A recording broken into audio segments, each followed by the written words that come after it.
Don't worry guys, we're gonna get into the art and craft part of this video soon. I just wanted to take a moment and have a little conversation with you guys. It's a new approach for making my YouTube videos. I want to bring a piece of me and make them a little personal, show the behind the scenes and my thought process. I want you guys to be patient with me. Please don't shut down this video and stay with me until the end, okay?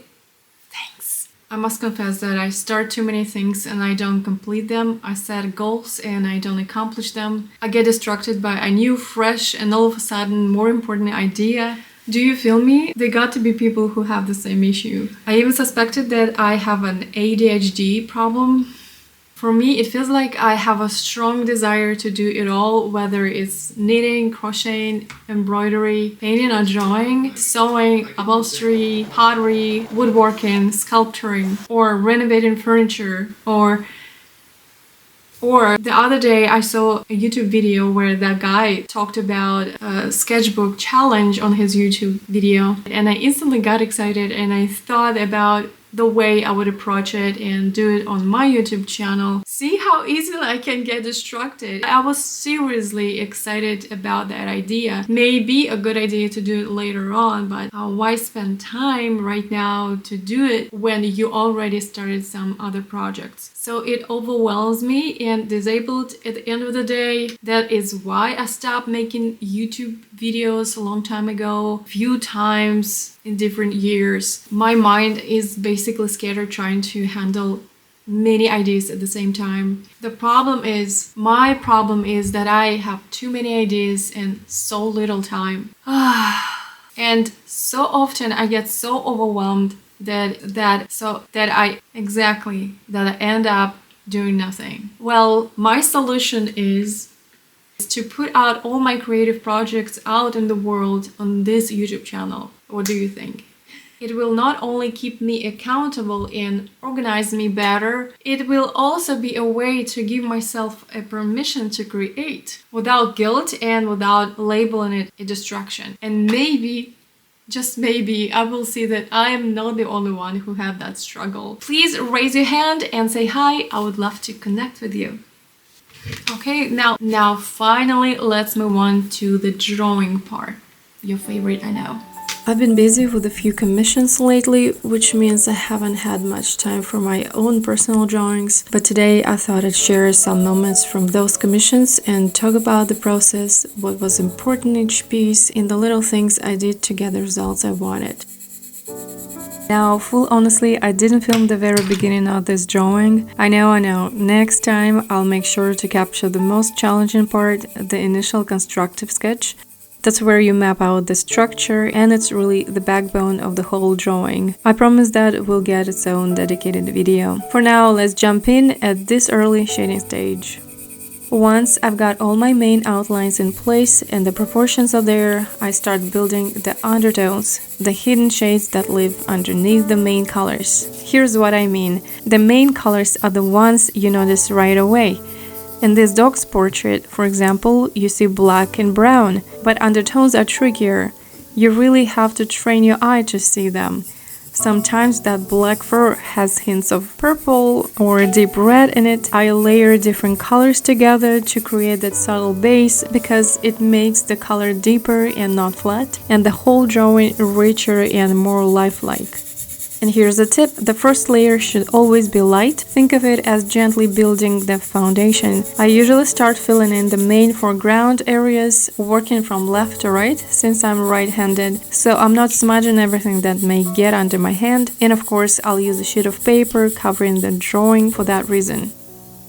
At this stage, I go over the outlines and make them bolder and more precise, like here around the hand. Then I start adding some shading around those lines. This way I keep the shapes sharp without losing any details when layering on the shading.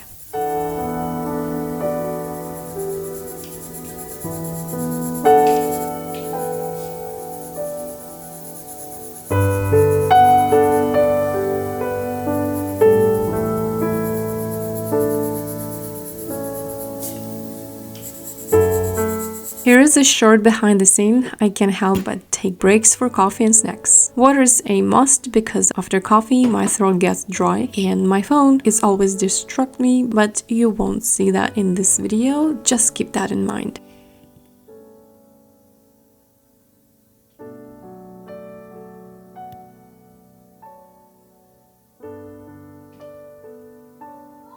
There are so many layers and you'll spend 2 to 3 hours before reaching to the point where you start to see the right value, the correct darkness of the color, so we'll skip a few moments.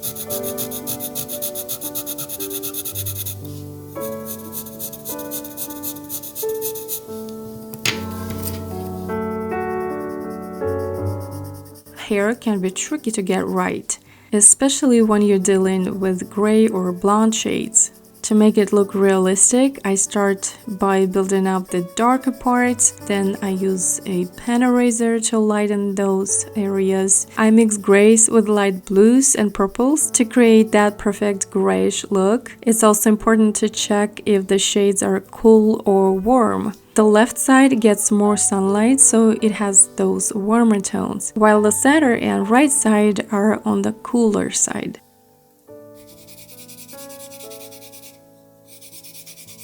To get a super sharp points, I just run the side of the pencil lead across some paper. You gotta remember, using a sharp pencil helps your shading look smoother since the pigment really gets in those tiny valleys, so the surface looks even and those annoying white specks disappear. Well, it also helps with tiny details and hair. I'm getting my pen eraser ready, wiping off any leftovers color before rubbing it against the paper. Then I focus on the hair, lightening it up a bit by taking off some of the pigment. I know it's a tedious process. It takes some time and back and forth, but with a strong desire and belief that you can do it, you achieve great results.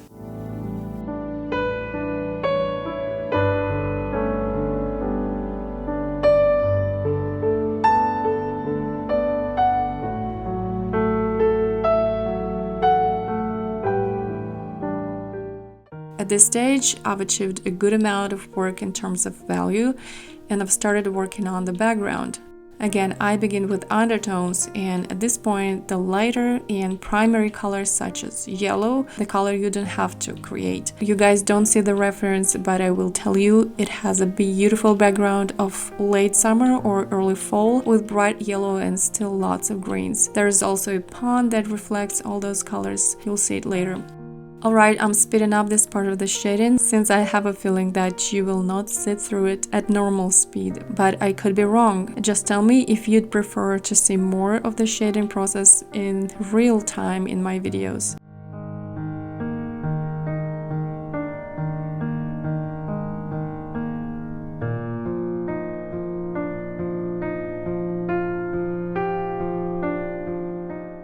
I think it's about time for some behind the scenes insert. Here's me hard at work on my current commission, looking like a very dedicated artist, sitting still in a chair that's clearly trying to sabotage my spine. And yes, the second half of the room is still in quiet underdone mode, but hey, I'm absolutely grateful for my little creative kingdom.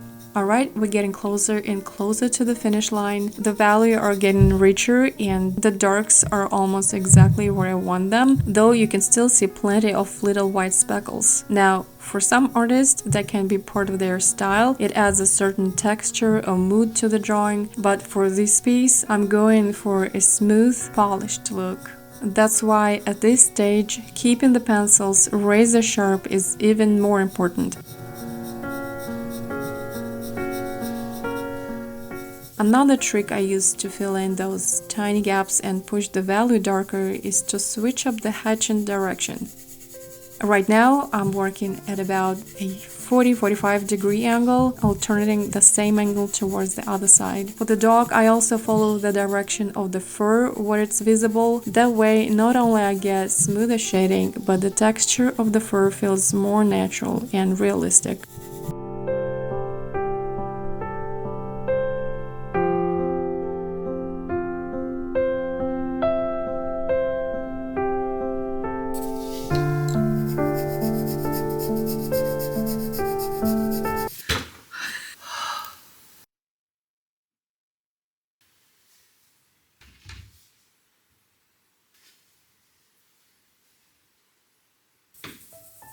It might seem like I'm almost finished, but there's still at least an hour, maybe even 2 of shading left to go, and for anyone who thinks it's easy, it's really not. You have to stay focused every few seconds, which can be a little intense, not just for your back, but for your eyes too. So please take care of yourself when you work on detailed project like this. Take breaks, stretch, and rest your eyes. You deserve it.